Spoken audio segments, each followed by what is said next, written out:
Unclean, unclean. I tell you, that touches me. You see, no one here has leprosy, but every one of us, and if we say we didn't, we'd be lying in the eyes of God and in the eyes of this King James Bible. See, clearly, Leviticus 13 lays out the regulations for diagnosing and dealing with leprosy, and we've seen that.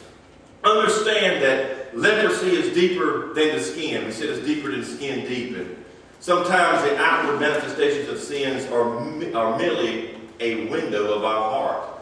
I like that quote too. See? It's transparent sometimes. You sin long enough, guess what? It's going to ooze out. It's going to come out. See? I believe that. It's deeper than skin deep. See? People aren't sinners because they sin. You see? People sin because they're sinners. Right. See, leprosy starts out small, then it spreads. Tiny spot one day, then a couple days later you got the terrible disease. I mean, think about David. You see, he got lazy. Remember him and was it Bathsheba? He got lazy and then he wanted to be a little peeping Tom. And then he went down and see a little plague of adultery, unwanted pregnancy, lies, and murder. Just looking around, like I said in the other lesson we taught when we were studying that. You see? This little drink won't bother you. Just come on, just have a little drink. Might lead to alcoholism. Or taking this drug or tucking on this joint here. Just a little bit of, you'll be all right. You got to fit in. See? That's what's wrong. Trying to fit in the wrong places. See? Just a little bit. Oh, it won't hurt you. Then you might have a major problem. You see? It starts out small, then it spreads. See? Let down the walls a little bit and let a little sin in. Before you know it, you might be ruined by the devil. You got to be careful. See, leprosy defiles everything it touches. It does. Sin has a way of doing the same thing. You can poison your family, your relationships, you drive a wedge in between things, and it can devastate things. We spoke on Achan, if you remember back in Joshua. Remember we studied Achan and we talked about how, if you were to ask Achan if a little gold or silver and a garment were worth his life and the lives of his family, I wonder what he would say right now.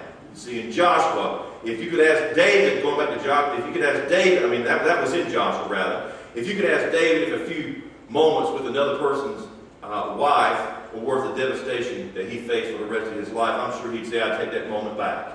Many of us have moments, maybe not like that, but we say we like to take that back. Sometimes we say things and we say, well, I like to take that back. I mean, sometimes I do, you know. Leprosy also isolates. You had to stay without the camp. You had to dwell among others who had the dreaded disease. And so it drove a wedge between family members, and it separates the sinner from God, so to speak, if we were to compare it like that. Then things that the leper had were destined for the fire, because everything that a leper touched had to be burned. Sometimes even their own clothes, when they changed clothes, if you look back, I guess it's, if you look back and look at that, what they had on, their clothes, if they changed clothes, nobody else could wear it, it had to be burned. See, if people don't get saved, guess what? It's going to be tried by fire. And they'll be in fire. But look at the nature of his approach. And you see, what brought this poor man to Jesus? I don't know. Maybe he woke up in the leper colony that morning and somehow he heard that Jesus had saved others and had heard all the miracles that had gone on. I don't know why this man came. But we look here and we see that we do know, the Bible says, and there came a leper to him, beseeching him and kneeling. You see, he must have heard something about how Jesus could heal the sick. And so he heard that, and he said, if he can do all those things, he can heal me too. And he made his way to where Jesus was. And understand it, it took great courage, because as I said, you had to say, unclean, unclean. And as he approached him, he could have been killed. He could have been stoned. We said all those things happened. Here he is going to Jesus, you see. But also you got to understand, get this now, Jesus did what to him? That could have got Jesus in trouble. Because it was wrong for you to touch somebody who had leprosy. Jesus didn't worry because he's the Almighty. First of all, he wasn't worried about getting sick. He just said, touch. Like we talked about a couple weeks ago about that little portion, the puppy's portion falling from the table. Just a little touch. Just a touch from Jesus. Like the woman touched the hem of his garment. See? We see that when we look at this, and we see that sometimes that our faith may not be whole, but we see in this example that he comes to Jesus, and you see, the devil might say to us, and perhaps the devil could have said to him, and you know, you're not worthy of coming to Jesus. The devil will tell us that, and particularly those who are in services when Brother Chris is preaching, or Brother Melvin, or somebody who is preaching, and they're holding, they're gripping, and they're shaking because they need to come get saved, and they won't, and the word is speaking to them. You see, and they're hearing, unclean, unclean, and they need to get saved before it's too late. And the devil's saying, you're not worthy to come to Jesus. But you know what? I'm going to say this, y'all. Let me finish that before you cast me out.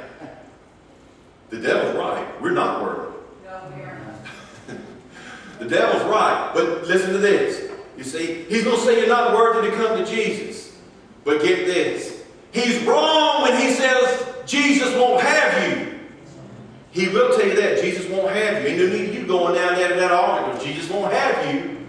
The devil's lying there. Now, yeah, he's telling the truth when he says you're not worthy, because none of us are. We all fall short every day. But when he says he won't have you, the devil's a liar and a father of it. You see? Because you get down to an altar to do business with God, guess what? No man can pluck him out of your hand, out of his hand. Right. See? Not even the devil. Aren't you glad of that? Amen. See, understand that. You're not worthy. Yeah, we're not worthy. But when he says he won't have you or nothing to do with you, he's lying. We see in this example. We see the nature of the appeal. He said, if thou wilt, you can make me whole if you can, and you can make me whole, and you can make me, thou can make me clean, and thou canst make me clean there, he says. And what he's saying is you can do all that. And see, he's reached a place where he knows he needs a miracle. That's what happened when you and I got saved, was a miracle. We needed a miracle in our lives. Sometimes right now, some of us in here, myself included, might need a miracle on something. Whatever it may be. God knows all about it. See, we all raise our hands on Wednesday night with unspoken requests. You see, God knows all about it. But sometimes we get, and I'll just have to ask the Lord for forgiveness too, because I got family members that don't want to be saved, and sometimes when I go 2 or 3 weeks and I pray, but I forget somebody, or I don't pray, and you know, it grieves my heart, because if we don't pray, then it's just like sending that leprous man out there. If we don't witness like we're supposed to, it's like sending that leprous man back to the camp that he came from. See? But if we tell people that Jesus will have you, no matter what you're doing, people think you got to get cleaned up and look right and everything before you get to come to church. No, you come to church and you will get right. You see? Thou can make me clean, he said. He knew that. See, God won't turn you away. He'll turn you around. I like that. See, he will. Then we see how he's sovereign, how he's very sovereign. But understand that though he's sovereign, he has compassion. The Bible tells us he was moved with compassion. Compassion is a word that means a feeling of deep sympathy and sorrow for another who is stricken by misfortune, according to definition, accompanied by a strong desire to alleviate the suffering. That's what compassion means. When he looked, he saw his condition. You see, oh man, he reached out and he touched that man when his family couldn't even hug him. Yeah. I mean, think about it. He couldn't even wrap his hand. If he had a little boy, little girl, couldn't even hug him. But Jesus reached out and touched him more than his own. He could do more than his own family could do. Right. See? Just one touch from Jesus could do more than your family can do down here too. Moving on from that, but you get my point. You see, we're told that Jesus does something very strange.